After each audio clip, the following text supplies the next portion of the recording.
तो दोस्तों, उड़ने की आशा के आज के एपिसोड की शुरुआत एक अनोखे और मजेदार नज़ारे से होती है। घर में अचानक से एक असली सांप घुस आता है और सचिन उसको पकड़ने के लिए पूरा सपेरे का भेष धारण करके बीन लेकर तैयार हो जाता है। सचिन को इस हुलिये में देखकर रेणुका ताना मारती है कि क्या फैंसी ड्रेस पहनकर घुसा है और असली सांप को पकड़ पाएगा भी या नहीं। वो परेश से शिकायत करती है कि उनके लाडले का दिमाग पूरी तरह खराब हो चुका है। इस पर सचिन भी पलटवार करता है और परेश को कहता है कि वो अपनी नागिन बाइक को चुप करवाए। सचिन मजाक में कहता है कि उसे पूरा शक है कि यह सांप बाबा की बाइको यानी रेणुका के परिवार में से ही है और उसी को ढूंढते ढूंढते यहां आया है। इसके बाद आकाश और साइली सचिन को इस खतरे से रोकने की कोशिश करते हैं, लेकिन सचिन किसी की नहीं सुनता और सांप के सामने जाकर बीन बजाना शुरू कर देता है। लेकिन तभी वो सांप अचानक से दिशा बदलकर तेजस की तरफ रेंगने लगता है, जो डर के मारे बिस्तर पर सिमट कर बैठा होता है। तेजस चीखता है कि सांप उसी की तरफ क्यों आ रहा है। तो इस पर रिया और सचिन मजे लेते हुए कहते हैं कि लगता है सांप को तेजस बहुत पसंद आ गया है और ये उसका फॉलोअर है और इसी सपोले को काटेगा। तभी तेजस गलती से सच उगल देता है कि यह सांप शायद उसके शोरूम का है। इसके बाद वो कहता है कि एक सपेरा उसकी दुकान में पंखा खरीदने के लिए आया था और उसका सांप शोरूम में कहीं खो गया था। ये सुनकर रोशनी समेत सब लोग हैरान नजर आते हैं। इसी बीच सांप तेजस के और करीब आने लगता है तो सचिन उसको चेतावनी देता है कि वो तुरंत वहां से निकल जाए वरना खैर नहीं। इधर रेणुका भी घबराकर तेजस को सचिन की बात मानने को कहती है। फिर सचिन एक अनोखा आइडिया देता है कि वो बीन बजाएगा और तेजस को उसी बीट पर नाचते नाचते वहां से खिसकना है। तो तेजस जान बचाने के लिए सचिन की बात मानता है और बीन की धुन पर नाचते नाचते वहां से भागता है। इधर तेजस के सुरक्षित निकलते ही सचिन एक असली सपेरे की तरह एक बोरी सांप के सामने रख देता है। तो बीन की आवाज पर मोहित होकर सांप सीधे उस बोरी के अंदर घुस जाता है और सचिन फुर्ती से उसका मुंह बांध देता है। सांप के पकड़े जाते ही पूरा परिवार राहत की सांस लेता है।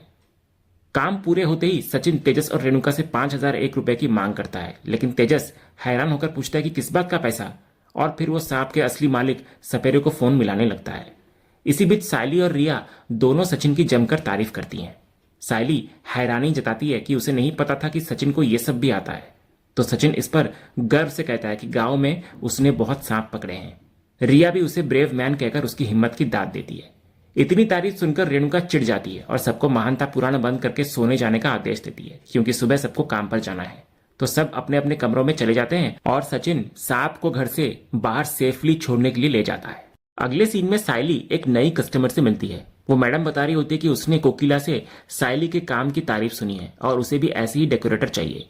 वो अपने आने वाले रेसिडेंशियल प्रोजेक्ट के सेल्स ऑफिस के डेकोरेशन के लिए साइली की हेल्प मांगती है। तो साइली इधर अपने सैंपल्स दिखाती है और मैडम एक डिजाइन पसंद करके उसे साइट विजिट और कोटेशन देने को कहती है।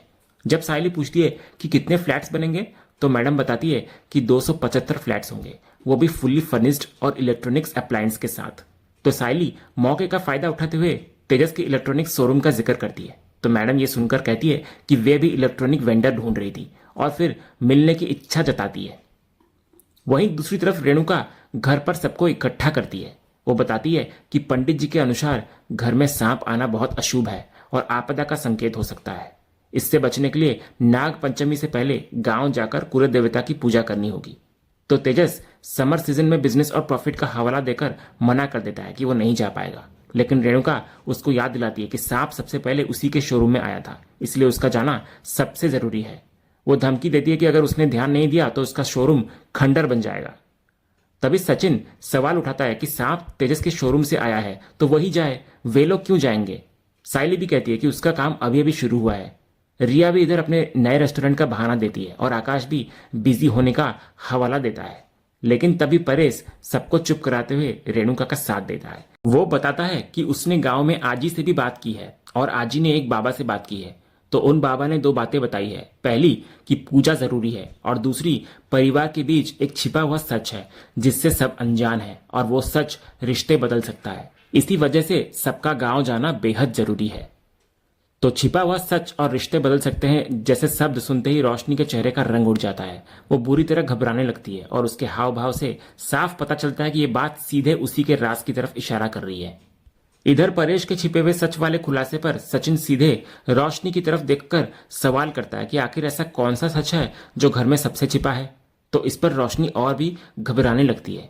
तभी तेजस बेपरवाही से कहता है कि अगर कोई सच छिपा भी है तो क्या फर्क पड़ता है, तो इस पर रेणुका उसको तुरंत चुप कराती है। फिर परेश सबको साफ कर देता है कि जब बात परिवार की सुरक्षा की है तो वो कोई रिस्क नहीं लेना चाहता, तो गांव जाना उसका आखिरी फैसला है। तो परेश की इस दृढ़ता को देखते हुए रिया, साइली, आकाश और यहां तक कि तेजस भी मान जाते हैं जाने के लिए। सचिन कहता है कि उसे अपने काम का कुछ जुगाड़ बिठाना होगा, लेकिन फिर भी वो जाएगा। आखिर में जब रेणुका खामोश खड़ी रोशनी को टोकती है तो रोशनी भी जाने के लिए हामी भर देती है। वहीं अगले सीन में साइली सचिन को अपनी बड़ी वाली खुशखबरी सुनाती है। वो कहती है कि कोकिला मैडम की सिफारिश पर बड़ी बिल्डर मीनाक्षी मैडम ने उसे 275 फ्लैट्स वाली बिल्डिंग के सेल्स ऑफिस डेकोरेशन का ऑर्डर दिया है। साथ ही भविष्य में हर घर के फूलों का ऑर्डर देने का वादा भी किया है। तो सचिन अपनी बाइकों की तरक्की पर बहुत खुश होता है। लेकिन जब साइली बताती है कि उसने तेजस के शोरूम का नाम भी इलेक्ट्रॉनिक सामान के लिए सुझाया है तो सचिन चिढ़ जाता है। वो कहता है कि तेजस और रोशनी जैसे लालची लोग पलटकर थैंक यू तक नहीं बोलेंगे। तो साइली प्यार से समझाती है कि आखिर वे भी परिवार हैं। जैसे सचिन खुद कहता है कि भाई पागल है पर है तो मेरा, तो सचिन हंसते हुए मान जाता है। इधर गांव जाने की बात पर सचिन को अपने काम की भारी चिंता सताने लगती है। वो सोचता है कि अगर वो फिर से छुट्टी लेगा और टारगेट पूरा नहीं हुआ तो कोनर कैब का मैनेजर पिछली बार की तरह फिर से पैसे काटेगा या लाइसेंस सस्पेंड कर देगा। तो साइली उसकी परेशानी भांपकर उसको तसल्ली देती है कि वे मिलकर इसका भी कोई हल निकाल लेंगे। वहीं साइली खुद बताती है कि उसने अपने काम की जिम्मेदारी पहले से ही मंजरी और जूही को सौंप दी है। वहीं अगले सीन में हम देखते हैं कि रोशनी उसी बिल्डर मीनाक्षी के पास पहुंचती है तो मीनाक्षी उसको पहचान लेती है कि वो ब्यूटिशियन है। जब मीनाक्षी साइली का जिक्र करते हुए तेजस के इलेक्ट्रॉनिक बिजनेस के बारे में पूछती है तो रोशनी झट से बता देती है कि तेजस उसके पति हैं और वे दोनों मिलकर शोरूम को चलाते हैं। फिर मीनाक्षी 275 फ्लैट्स के लिए टीवी, एसी, फ्रिज जैसे सामान की जरूरत बताती है और रोशनी से कोटेशन मेल करने को कहती है। तो रोशनी इस पर बहुत खुश नजर आती है और मन ही मन सोचती है कि अगर ये डील पक्की हो गई तो वो परिवार में अपनी इमेज सुधार सकती है और सबका दिल जीत सकती है। उसको लगता है कि यही डील उसका भविष्य बदल सकती है। अगले सीन में तेजस और रोशनी बेहद खुश होकर घर पहुंचते हैं। इधर तेजस सबको इकट्ठा करके एक बड़ी खुशखबरी देना चाह रहा होता है। रेणुका पहले ही उसको धमकी देती है कि अगर इस बार कोई बेवकूफी की तो वो खुद इसको पीटेगी, लेकिन तेजस कहता है कि ऐसा कुछ नहीं है। फिर वो रोशनी को आगे कर देता है और उसको खुशखबरी देने को कहता है। तो रोशनी गर्व से बताती है कि उसने एक बड़े बिल्डर के साथ 275 फ्लैट्स के लिए होम अप्लायंसेस का ऑर्डर कंफर्म कर लिया है और सारा सामान उन्हीं के शोरूम से जाएगा। तेजस इधर खुशी से कहता है कि इससे उन्हें पूरे 40 लाख का प्रॉफिट होगा। यह सुनते ही रेणुका की आंखें चमक उठती है। रेणुका पूछती है कि इतना बड़ा ऑर्डर मिला कैसे? तो तेजस सारा श्रेय अपनी प्यारी बाबू रोशनी को देता है।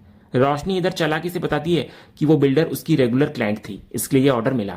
यह सुनकर रेणुका का पूरा रवैया पलटता हुआ नजर आता है। वो अचानक से रोशनी से बेहद प्यार से पेश आती है और माफी भी मांगती है कि उसने पहले बहुत बुरा बर्ताव किया उसके साथ और उसे घर की असली लक्ष्मी कहती है। फिर वो तेजस और रोशनी दोनों का हाथ एक दूसरे में देकर उन्हें प्यारे बच्चे कहती है। ये सब देखकर रिया धीरे से साइली को पूछती है कि वो कुछ क्यों नहीं बोल रही, जबकि रोशनी को उस बिल्डर से कनेक्ट खुद उसी ने करवाया था। तो साइली शांति से कहती है कि रोशनी शायद काकू को इंप्रेस करना चाहती है। तो रिया इस पर नाराज होती है कि कम से कम श्रेय तो मिलना ही चाहिए। वो कहती है कि उसे ऐसे लोग बिल्कुल पसंद नहीं, लेकिन साइली उसको समझाती है कि वे दोनों काकू और रोशनी दोनों के स्वभाव को जानती हैं। इसके बाद इधर रेणुका सबको हुक्म देती है कि अब कोई भी तेजस और रोशनी से बुरा बर्ताव नहीं करेगा। इस पर सचिन जोर से चिल्लाकर मजाक उड़ाता है कि ताजा खबर, बहुओं को निगलने वाली सांस 40 लाख का मुनाफा सुनते ही पिघल गई और बहुएं डायन से देवी बन गई। तो रेणुका सचिन की बातों को इग्नोर करती है और बड़े प्यार से इधर रोशनी का मुंह मीठा कराती है। रोशनी भी चापलूसी करते हुए कहती है कि यह सब रेणुका के आशीर्वाद के कारण हुआ है। तभी सचिन दोबारा ताना मारता है कि गिरगिट से भी तेज रंग बदलने वाले इंसान देख लिया आज। वो कहता है कि मिठाई में इतना घी था कि हृदय परिवर्तन हो गया। परेश इस पर सचिन को चुप कराने की कोशिश करता है, लेकिन रेणुका भड़क कर सचिन पर पलटवार करती है कि घी वाली मिठाई लाने की भी औकात होनी चाहिए, जबकि कुछ लोगों के पास 2 वक्त की रोटी की भी औकात नहीं है।